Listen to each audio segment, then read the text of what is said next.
Lorsque l'homme eut retrouvé ses esprits, il dit au sorcier des bois, « Ah, sorcier, dis-moi ce que je te dois pour ton exploit. Demande-moi ce que tu veux, je te dois la vie. » « Oh, rien. Ne me donne pas, non, ni argent, ni bien. Donne-moi simplement, tiens oui, l'une de tes 3 femmes, dont le sang paiera mon sortilège. » « Ah non, mais demande-moi tout, mais pas ça c'est impossible. Toutes les 3 m'ont aimé pareillement, toutes les 3 m'ont sauvé, toutes les 3 ont la même place dans mon cœur, ça je ne peux pas te le donner. Mais comme tu as pouvoir sur moi, que tu m'as ressuscité, comme on dit, toute science donne puissance, demande-moi ce que tu veux. Mais pas ça, choisis-toi celle que tu m'arracheras. Tu ne m'as pas bien compris, a dit le sorcier. Ce n'est pas la femme qui me paiera, mais ton choix. Ah, maudit, maudit, tu ne m'as ressuscité que pour mieux me tourmenter, que pour mieux asseoir ton pouvoir sur moi. Ah, maudit, ah non, oh, je t'en prie, je t'en supplie, ne me demande pas ce choix. Choisis, a dit le sorcier en crachant par terre. Et alors, l'homme, le ressuscité, désespéré, s'est jeté sur le sorcier. Ils se sont battus en une lutte à mort.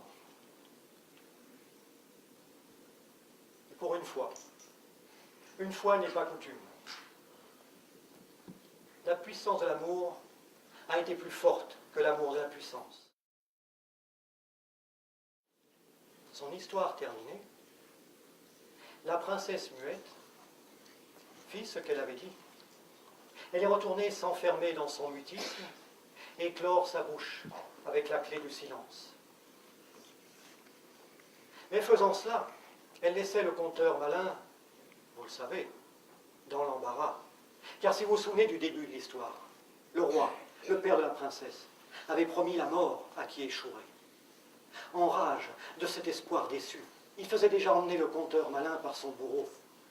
Et celui-ci, pendant qu'on l'emmenait, le conteur malin pensait tristement qu'il eût mieux fait lui aussi de garder le silence et de se souvenir à temps des recommandations de Scheherazade, la reine des conteurs, qui pourtant le dit bien dans les 1001 nuits. Ne te mêle pas de questions qui ne te regardent pas, tu n'auras pas de réponses qui ne te plairont pas. Mais ça c'est une autre histoire.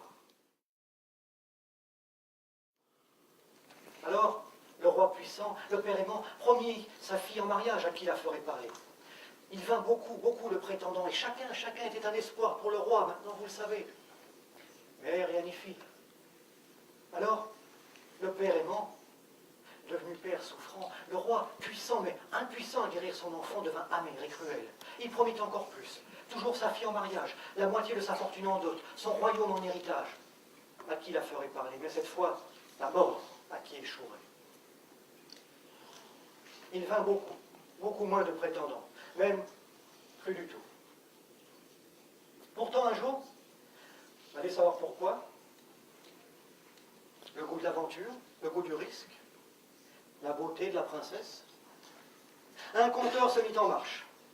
Pour lui, ce n'était pas un conteur connu, non, c'est plutôt un conteur méconnu, inconnu, un petit conteur de rien du tout, de rien du tout, de rien du tout, de rien du tout. Tenez, pour ceux qui connaîtront cette histoire, peut-être même un petit conteur de rien du tout, de rien du tout, de rien du tout, de rien du tout, pas plus grand qu'un certain petit ramoneur de rien du tout, de rien du tout, de rien du tout, parti lui aussi délivrer une princesse. Et oui, mais ça aussi, c'est une autre histoire.